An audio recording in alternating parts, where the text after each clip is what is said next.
Hello and welcome, Inspired Podcast community. This is your new episode. My name is Caroline, and my today's guest is Rick Ornelas, and I'm so happy that he said yes to our interview. How are you doing today? I'm fantastic. It's a pleasure to be on your show. Thank you very much for having me, Caroline. Wow, thank you. And I would love to introduce you to the audience, of course. When I find your bio, you are a best-selling author, executive advisor, and founder of Icepark Change. You help entrepreneurs overcome roadblocks to success, empowering them to create positive change through social impact. With over 30 years of experience growing organizations from startups to Fortune 100 companies, you have trained over 10,000 hours in leadership, strategy, communication, and human behavior. You have been featured on national and international media outlets and have inspired audiences as the guest on over 100 podcasts. Your upcoming book, 12 Hours of Heaven, Time on Earth, is currently in development. Welcome to the Inspired Podcast, Rick Ornelas. Yeah, my pleasure. Thank you very much, Caroline. Okay, my first question is, how does Icepark Change help entrepreneurs leverage social impact for business success? Well, it's an excellent question and one that I wasn't even sure of the answer myself when I started Icepark Change because at that point I had been a business coach and consultant for about 4 or 5 years already when I founded and started Icepark Change. And at first I felt pulled in two directions because on the one hand, I had my clients that I was coaching and consulting and helping them grow their business. And on the other hand, I had Icepark Change, which was um, an organization to empower individuals to elevate their social impact and spread positive change. And one day I was speaking with a friend of mine and saying, I it's been really challenging. And this was a few months later saying, I have to work on this and then I have to work on this. And I was just like this tugging, of myself every day. And she said, they're really the same thing. I don't, why do you feel pulled apart? They're the same thing. And so we talked about it. And I realized that one of the ways that I had always helped my, my clients in, in growing their businesses was by focusing on the foundation of their people and focusing on the foundation of serving others and doing good in the world. And that's at the foundation of social impact as we see it. I see social impact as improving the world for others around us and serving others and, that service component. And so what I did is I started really infusing the importance of how, yes, if you do want to, for example, grow your business or you do want to thrive and be successful, then the fastest way to do that is to support people, is to serve others, is to lead others through service. And that's going to be the way that you're going to have a lot of impact and you'll have a lot of success at the same time. And so that's the long answer to what it really means, which I didn't even know at the beginning. I understand. So you combined the two and you found out the common piece. Yeah, that there's synergy between the two. Yeah, that there's a lot of synergy. Wow, sounds great. I love success. The inspired podcast stories of change and success. So you have both in your, so I sparked change and then we talked about success of your clients, of course. What has been the most impactful lesson you've learned from training over 10,000 hours in leadership and communication? Wow, that's a big one. So the biggest thing that I've learned is that, okay, I've learned, been studying communication for over 30 years. I have a degree in communications. I've taught others how to communicate. And the biggest thing I've learned, Caroline, is that I still don't know a lot about communication, that I still have so much to learn. that I still have to continuously grow and evolve. And it's an ever-changing area because communication involves people, and people are dynamic. People are constantly changing. And so an example is just yesterday, I had a call with two of my sisters about my mom, who has been in the hospital and she's going to get discharged and everything. And she's okay now. And we were talking about her discharge and everything. And I found myself getting frustrated in the conversation. I found myself getting impatient in the conversation and not effectively communicating, not doing the things that I know from 10,000 hours that I've taught others, things that I preach all the time, and not practicing some of the things that I know very well. And that just reinforces that for all the things I know, there's plenty of things that I don't, and plenty of ways that, one can improve their communication. And it does go hand in hand with leadership, which, you asked in your question about leadership, that if you want to effectively lead others, then you have to be able to communicate that message and share what you're thinking.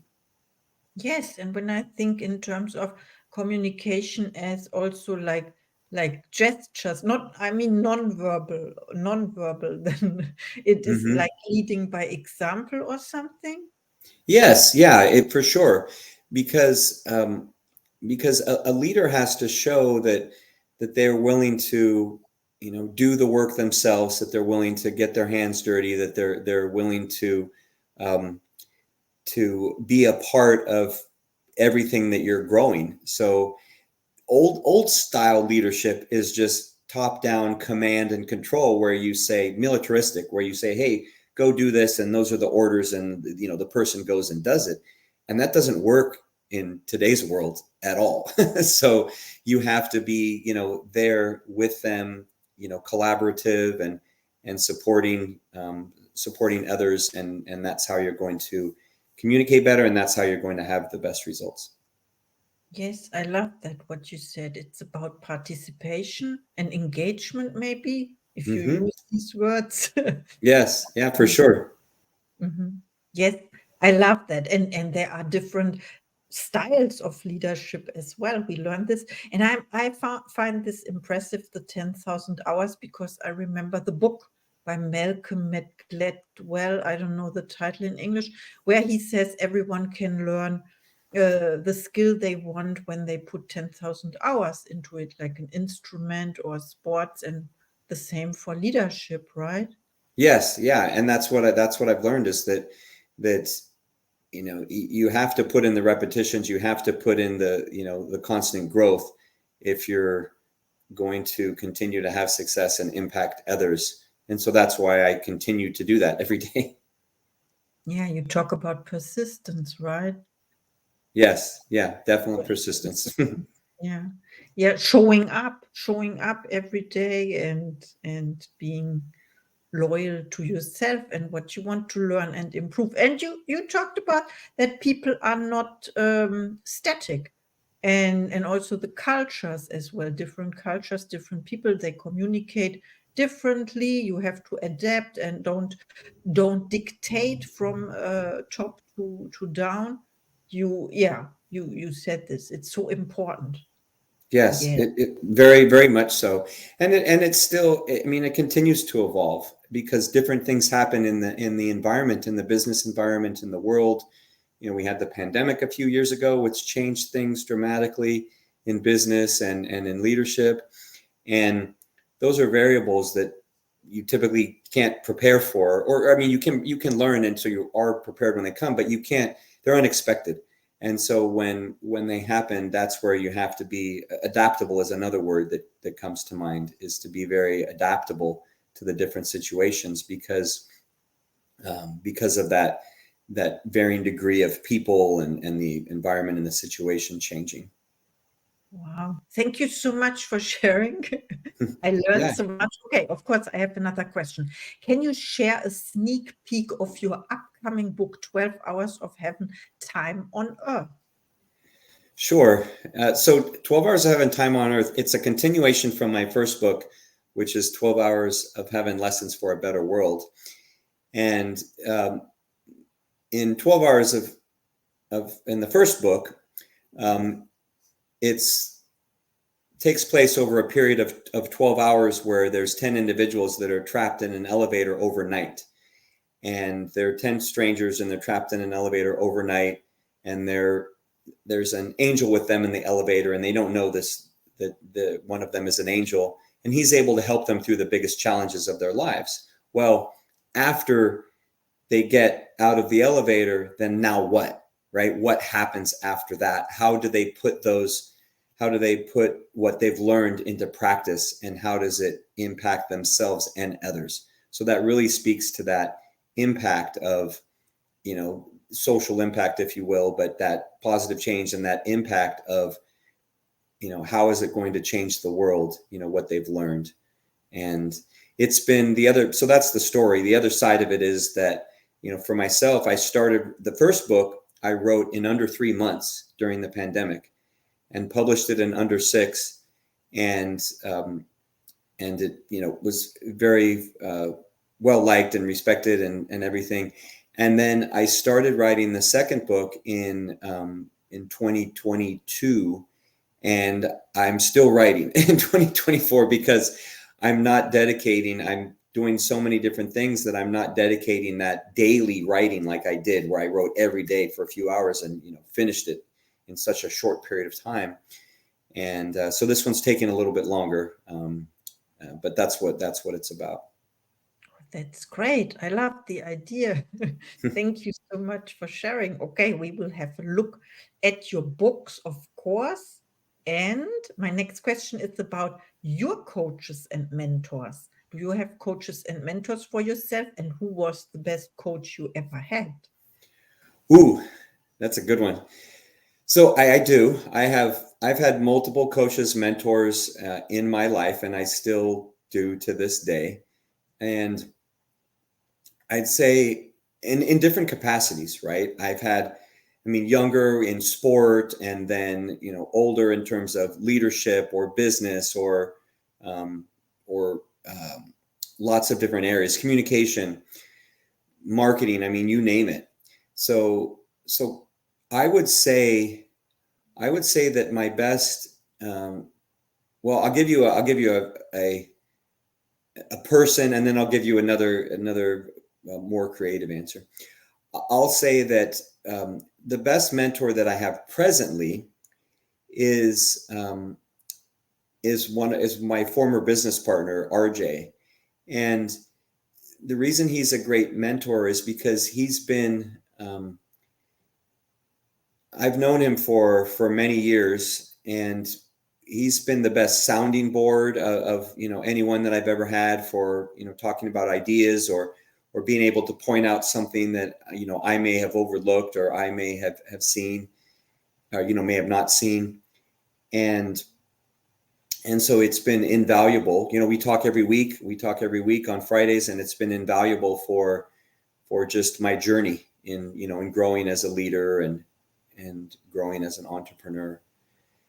And the other one I would say is I learned this from, and this was another coach I learned this from, and I don't remember who it was from, honestly, but they told me that the best mentor that you can have, the best coach that you can have, is your future self, is yourself 5 years down the road, 10 years down the road, because they're going to know everything that you will have been through. And so when I'm writing goals or when I'm working on things, I try to look at them from that future perspective of, okay, what would my future self, who do I have to be to get to that point?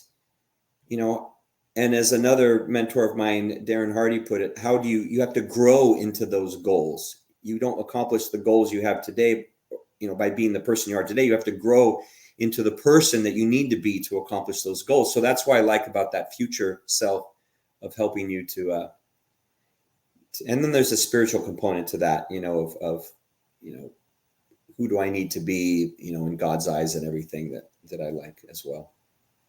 Absolutely. This is the best answer. Thank you so much. Well, I will apply it right after our interview, of course, to write down who is this person, my future self. We can also call it my best self, the best version, and to show up as that version every day by choice. I have to say this because this is the name of the podcast, of course.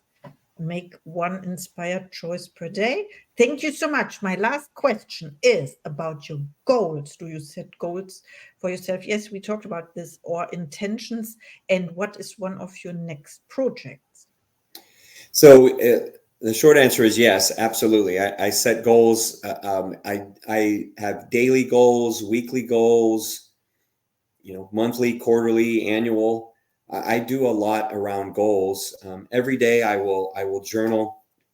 One of the activities I do is I will journal in the evening, and I will set my top three goals for the day for the following day. So I will have my top three.